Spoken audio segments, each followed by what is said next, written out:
Eu sou Nadiuana e eu vou estar aqui fazendo entrevista com a professora Ana Maria sobre o mapa da população negra em Santo André. Como você enxerga a presença negra em Santo André? Essa presença é facilmente percebida? Santo André é uma população, tem uma população negra grande, ela é percebida quando você anda de transporte público, quando você participa, né, das festas que Santo André faz, das grandes celebrações nas igrejas católicas, nas celebrações das igrejas não católicas e nas celebrações das religiões afro-brasileiras. A população negra em Santo André, ela está centralizada hoje na periferia, nas periferias da cidade. Nos bairros onde aconteceu uma melhora sanitária, com água, esgoto, luz, asfalto, a população negra que não conseguiu participar desse processo foi empurrada para as periferias. E como Santo André é uma cidade que faz divisa com São Paulo, com Mauá, com São Bernardo, e por incrível que pareça, com as periferias dessas outras cidades, é muito fácil você perceber a presença da população negra em Santo André. É muito fácil. Ok. A partir de onde você constrói essa ideia? Da minha vivência na cidade. Eu nasci em Santo André, me criei em Santo André, trabalhei nas cidades próximas, sempre fui militante, sempre estive na divisa do município e sou professora, já trabalhei no centro, trabalho na periferia. Também tenho um cargo de supervisor de ensino, onde eu atuo na periferia da cidade, e aonde nós vamos construir essa narrativa da população negra aonde ela está. A minha atuação profissional com a minha atuação de militância e nas regiões aonde nós temos a maioria da população negra.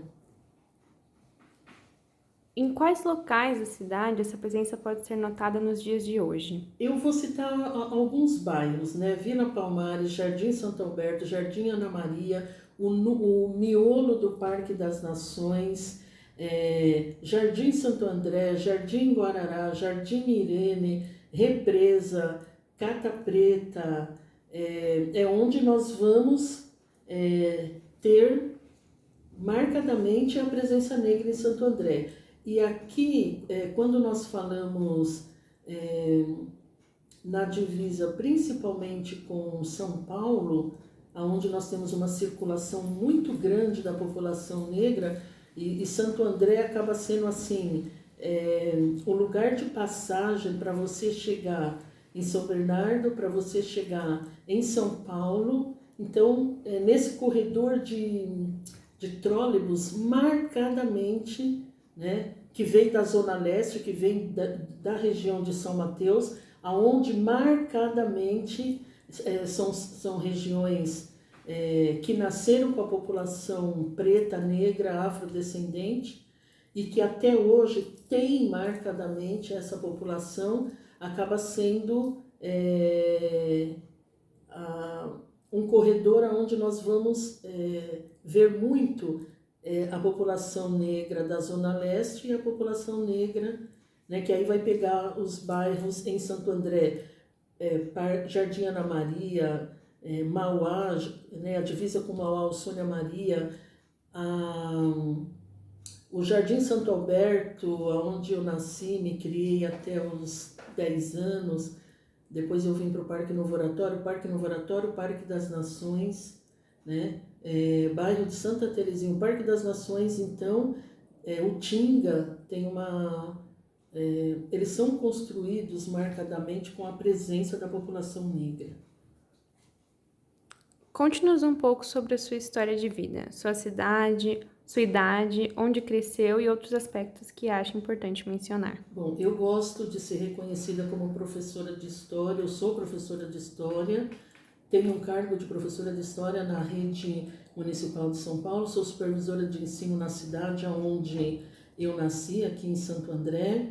Eu tenho 58 anos, bem vividos, com bastante militância, acreditando sempre na vida. Eu cresci até os 10 anos no Jardim Santo Alberto, na rua Singapura, que naquela época, quando meus pais vieram para cá, compraram um terreno, é onde foi construído, foi feito, é o primeiro bairro planejado de Santo André na década de 50, onde se marcou os terrenos com 300 metros, se entregou para a população que vinha do interior para morar. Então, o Jardim Santo Alberto, a rua Singapura, era um bairro, uma rua marcadamente com pessoas pretas, negras, vindo principalmente da Bahia. Ainda na rua Singapura nós temos duas famílias negras muito amigas nossas, que moram lá, né? A minha mãe saiu de lá, melhorou a situação, veio para o Parque Novo Oratório, que estão lá na rua Singapura até hoje. A rua Singapura, o bairro ali, era onde ninguém queria vir, na verdade é isso, onde as pessoas despejavam os corpos quando havia problemas aí de morte. Era um lugar que naquela época era perigoso, isolado, fazia divisa com a Fazenda da Juta, com o Sônia Maria, o Ana Maria, que era uma grande fazenda, mas que era tudo mata nativa, né? A Fazenda da Juta também era tudo mata nativa, e tinha ali o bairro Jardim Santo Alberto. O outro bairro próximo, que eu esqueci de falar, que tem uma população marcadamente negra, é o Parque Capuava, né? E isso, nós crescemos, os 3 filhos primeiro, né? Que a minha irmã caçula vem depois, os 3 filhos mais velhos do seu Orlandino e a dona Sebastiana viram construir a primeira casa, terminar, ter casa com banheiro dentro de casa. Isso foi o auge para nós naquela época, né? Construíram a casa, compraram terreno, construíram a casa.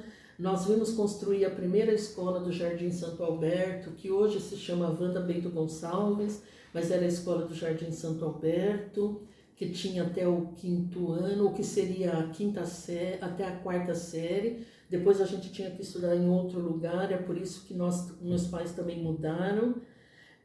Eu estudei uma parte no SESI, depois terminei na escola pública, o ensino médio, o ensino fundamental no SESI, e depois eu fui para a escola pública. Eu vim de escola pública, aí vim para uma escola mais pobre, que era a escola do SESI, aqui no Parque Novo Oratório. Tem uma forte influência da religião católica junto à congregação dos padres franciscanos, porque eram eles que faziam a parte social aqui no bairro na década de 70. Eles estavam aqui construindo o que hoje é a Cidade dos Meninos, para uma população trabalhadora, mas pobre, muito pobre, qual a gente fazia parte. E acho que milhões de brasileiros, né, ainda continuam fazendo parte da população pobre. E eu queria estudar,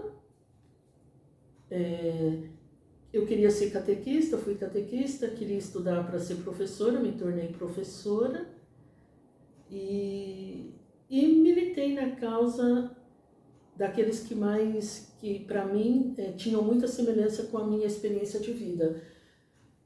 Depois, com a abertura democrática, a gente teve uma participação na militância, porque acredito nisso, na liberdade, e que as pessoas têm que ter oportunidade. Eu tive oportunidade, tenho que agradecer muito algumas pessoas que olharam e perceberam e me deram força para que eu pudesse estudar, que não é fácil, né? Trabalhar o dia inteiro e estudar não é fácil, é preciso que as pessoas nos deem força dentro de casa e também as pessoas que nós encontramos no meio da nossa caminhada.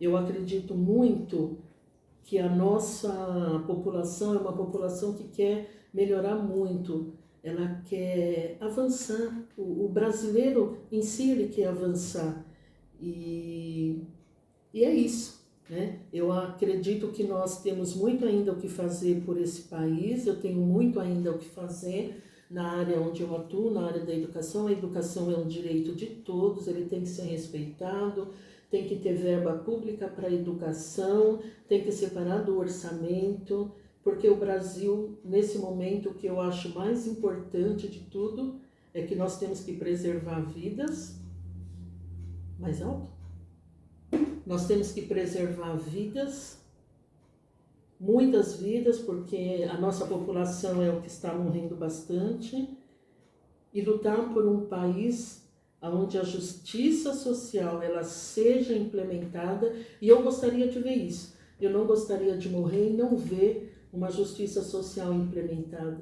É esse um sonho que eu tenho, então eu luto por isso. Vamos preservar as nossas vidas, vamos usar máscaras, vamos tomar a vacina e vamos acreditar, principalmente nós temos que acreditar que essa onda vai passar e que nós vamos superar com trabalho, com esforço, esse momento difícil que nós estamos passando.